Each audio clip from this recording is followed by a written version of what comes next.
Satu hari pasca pemungutan suara, Ketua Umum Partai Koalisi Pendukung Ganjar Mahfud dan petinggi Tim Pemenangan Nasional Ganjar Mahfud menggelar rapat di posko pemenangan TPN di Gedung High-End Kebun Sirih, Jakarta Pusat. Para petinggi Partai Koalisi Pendukung Ganjar Mahfud dan Tim Pemenangan Nasional beserta Capres-Cawapres nomor urut 3 Ganjar Pranowo Mahfud MD menggelar rapat tertutup, membahas pemungutan suara tanggal 14 Februari. Dari evaluasi di lapangan, TPN Ganjar Mahfud menemukan banyak anomali dalam pemungutan suara kemarin. Oleh sebab itu, TPN Ganjar Mahfud membentuk tim investigasi untuk mengusut dugaan kecurangan yang ditemukan di berbagai daerah. Sekjen PDI Perjuangan menerangkan akan menginvestigasi dugaan kecurangan pemilu tersebut. Selain itu, Hasto juga menerangkan TPN Ganjar Mahfud akan membentuk tim khusus investigasi dan audit dugaan kecurangan pemilu. Bahkan dari para pengamat dikatakan demokrasi Indonesia mengalami titik nadir dan terburuk di dalam pelaksanaan pemilu pasca reformasi karena begitu banyak kecurangan masif yang terjadi dari hulu ke hilir.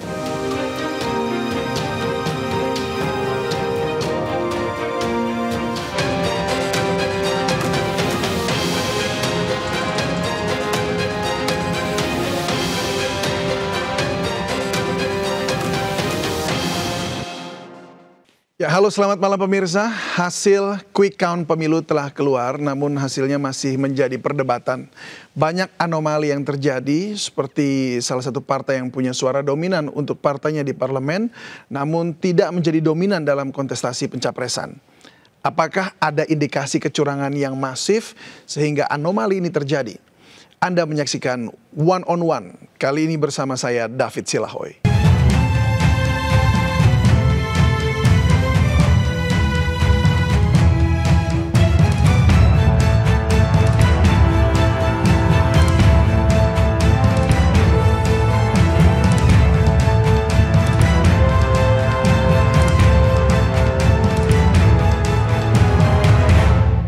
Ya, pemirsa, hari ini untuk membahas hal tersebut sudah hadir di studio One on One Sindo News TV, Wakil Deputi Hukum TPN Firman Jaya Daily.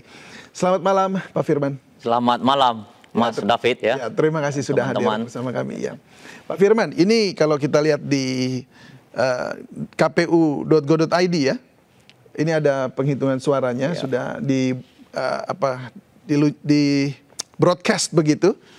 Posisinya kalau kita lihat terakhir ini adalah 57% untuk paslon nomor 2 di posisi 1, kemudian di posisi 2 ada 24,98% untuk paslon 01, dan yang terakhir 03 ada di posisi ketiga dengan raihan suara 18,02%.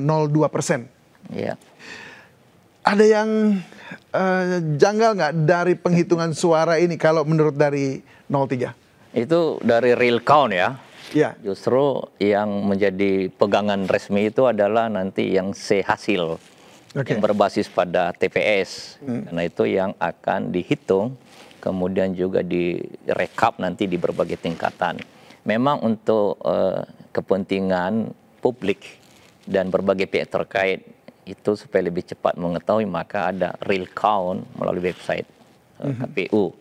Tapi persoalannya bukan di situ, karena ini baru sekian persen. Tapi ada sejumlah hal yang merupakan 54,91% ya, kecurangan dan pelanggaran serius yang bersifat masif itu ya, dan terstruktur, dan memang ini sistematis sedemikian rupa. Soal keseluruhan penyelenggaraan pemungutan suara dan penghitungan suara. Bahkan kalau ditelusuri lebih jauh, lebih awal, sesungguhnya pelanggaran itu, kecurangan itu hadir dari berbagai tahapan-tahapan sebelumnya. Dari keseluruhan proses penyelenggaraan pemilu ini, dalam hal ini Pilpres. Tapi kalau misalnya kajian kita, investigasi kita, pembahasan kita berkaitan dengan penyelenggaraan pemungutan suara dan penghitungan suara, maka sebetulnya ada 9 sampai 10 item yang kita sedang mengklaster dari TPN, khususnya Kedeputian Hukum, isu-isu item yang kita kelompokkan dalam berbagai klaster. Jadi pandangan kita, sikap kita, sambil kita menunggu proses dan hasil, tapi juga kita sudah melakukan, mencari, menemukan, merumuskan, dan juga akan menindaklanjuti sejumlah kecurangan ini, pelanggaran ini ke berbagai pihak terkait ya, sedemikian rupa. Dengan kategori nanti 9-10 klaster ini. Misalnya yang pertama ya, soal bagaimana disparitas yang bersifat manipulatif yang dipertontonkan oleh KPU itu melalui Sirekap. Ada perbedaan antara misalnya hasil di TPS, kemudian juga itu di-input di dalam Sirekap itu, sistem informasi rekapitulasi KPU. Ini pun bisa dibagi dalam dua hal. Yang pertama adalah ada yang bersifat masif itu perbedaan antara hasil yang sesungguhnya di hasil yaitu TPS dengan di Sirekap yang sebetulnya sudah viral di mana-mana itu dari berbagai sumber. Misalnya ada yang sebuah TPS yang bisa mendapat itu ratusan ribu ke salah satu pasangan calon. Ratusan ribu suara? Iya, iya satu TPS. Satu TPS, satu pasangan calon, kebetulan dalam hal ini 02 ya, itu di Jawa Tengah, gitu loh. Itu ada, itu apa? Ya, itu menunjukkan itu ada kesalahan, ada penyimpangan. Ya, ya. Ada juga misalnya yang 800. Nah, kita kategorikan ini adalah itu tanpa kita mengambil pendekatan apapun, rumusnya itu pasti salah. Karena jumlah DPT itu maksimal 300. Ya bagaimana? Kalau lebih 300 berarti kan persoalan. Iya. Ada juga memang di bawah 300 tetapi juga ada penambahan ke pasangan calon tertentu dan ada pengurangan di pasangan calon tertentu. Itu semuanya sudah dikumpulkan oleh TPN? Sudah. Dan sebetulnya di masyarakat juga sudah beredar sedemikian rupa. Tapi di TPN juga kita sudah tabulasi itu. Dan kita sudah rumuskan sedemikian rupa, dan kemarin kita sudah menyampaikan surat secara resmi kepada pertama yaitu KPU untuk menghentikan